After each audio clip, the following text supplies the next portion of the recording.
So ngayon mga ka-Mindtech, may tuturo kasi yung bagong feature ni Messenger na baka nakita nyo na or meron na ang inyong Messenger application sa inyong device ngayong 2025. Make sure lang na panoorin nyo yung video nga matapos para malaman nyo kung ano yung settings na to or feature na to at kung ano yung kaya nyang gawin or yung function niya dito sa Messenger. So itong update na to is napansin ko lang sa aking Messenger account. Itong feature na to is malaking tulong talaga in case man na magkaroon ka ng problema sa inyong Messenger or sa Facebook. So una muna natin gagawin mga ka-Mindtech is kailangan muna natin i-update yung ating Messenger application in case man na hindi pa updated. So ang gagawin natin is pumunta lang tayo sa may Play Store. So once na makita nyo na yung Play Store, click nyo lang. Click lang natin.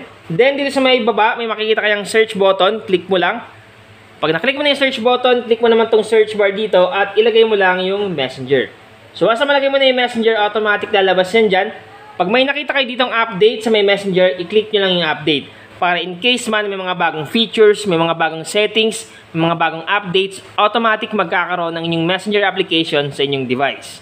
So once na tapos na kayo mag-update, i-open lang natin yung Messenger application. So click open, automatic mare-redirect tayo sa ating Messenger account. Ngayon ano nga ba yung sinasabi ko sa inyong bagong feature ni Messenger na nakita ko dito at malaking tulong talaga once na magka-problema tayo sa Messenger. So ang gagawin nyo lang, isi-click nyo lang dito yung menu bar sa baba, okay? So itong tatlong guhit dyan sa baba, yung menu, click lang natin yan. Pag naklik mo na yan, automatic ito yung makikita natin. Kung mapapansin nyo mga ka-Mindtech, sa baba ng marketplace, meron dyang support.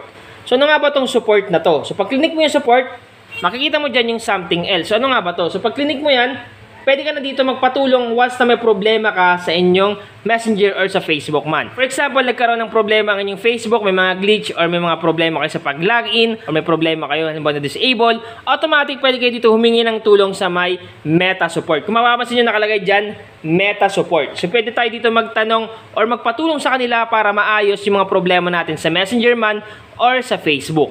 So napakalaking tulong talaga nitong feature na to na meron ng support dito mismo sa may Messenger. Kasi nga napakahirap minsan magpatulong kung halimbawa nagka-problema tayo sa Messenger or nagka-problema man tayo sa ating Facebook, napakahirap magpatulong kung hindi natin alam yung first step na gagawin natin, okay? So dito sa Messenger, ang una natin gagawin halimbawa nagka-problema tayo sa ating Messenger or sa Facebook, pumunta lang kayo sa inyong Messenger application, click nyo lang yung Messenger.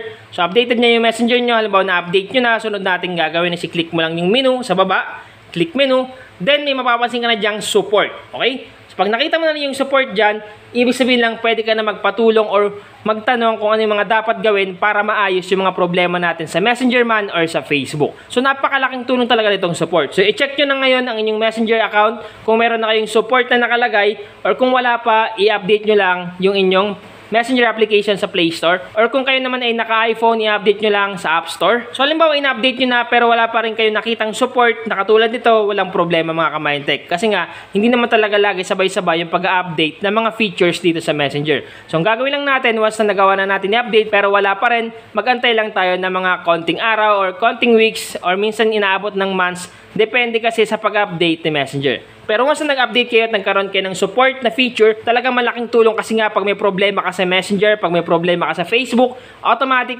itanong mo lang dito sa support at magpatulong ka, automatic tutulungan ka nila. Napakabangis ng bagong update ni Messenger ngayong 2025 dito sa Messenger, pati na rin sa Facebook. So sana nakatulong tong vlog ko ngayon. Once again naman, Mindtech PH, thank you and God bless all.